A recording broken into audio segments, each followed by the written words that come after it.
ZTV, tumaini la wengi. Na mtazamaji wa ZTV, karibu katika kipindi cha Baada ya Ibada. Kipindi hiki kinachokuletea mambo mbalimbali ambayo yametokea ndani ya ibada, ambapo baada ya ibada tutapata maoni kutoka kwa washirika. Na leo tupo na dada hapa, atajitambulisha kwa majina yake, yeye ni nani na nini amejifunza kwa siku hii ya leo. Bwana Yesu asifiwe. Amina. Unaitwa nani kwa faida ya watazamaji? Kwa majina yangu ni Samson. Nasali Bethel. Na dada Happiness, kwa siku hii ya leo Jumapili ya tarehe 8 ya mwezi wa 3 mwaka 2026, tunapenda kusikia machache kutoka kwako. Nini ambacho umejifunza kutoka kwa mtumishi wa Mungu?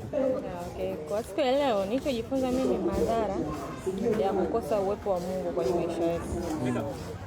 Kijana, nikizungumzia upande wa kijana akikosa uwepo wa Mungu kwenye maisha yake, kwanza anakosa dira ya maisha.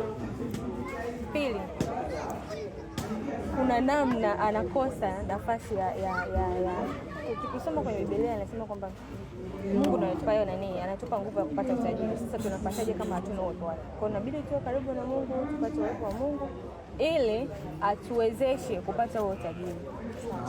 Wito wako kwa Wakristo na washirika wa kanisa la FPCT Bethel za Kiem na Wakristo kwa dunia nzima ni upi?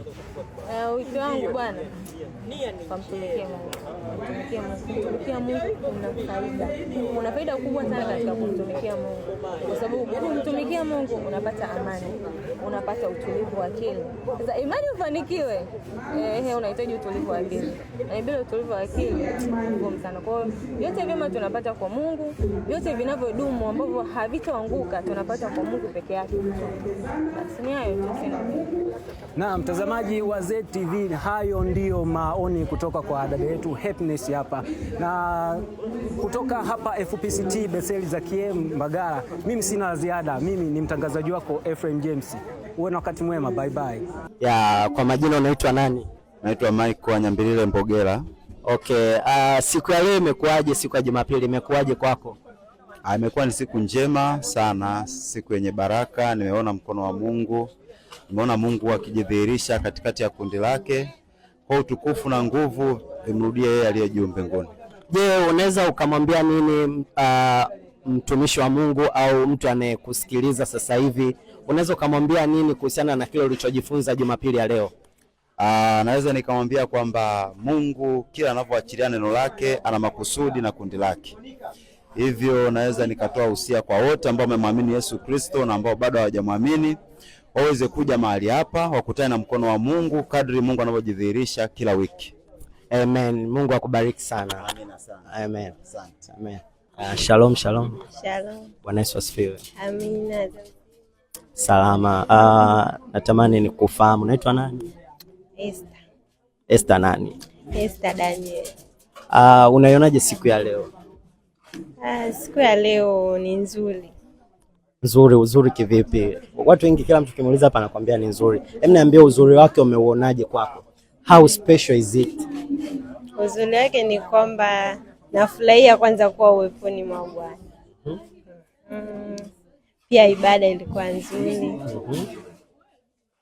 Neno pia lilikuwa zuri. Kwa kila kitu ambacho kilikuwa ibadani leo umekiona ni kizuri na kimekubariki. Hebu unaweza ukaniambia kitu kimoja ambacho umekiona ibadani leo kimetokea kikakugusa sana na ambacho unasema mimi hiki nakichukua maishani mwangu?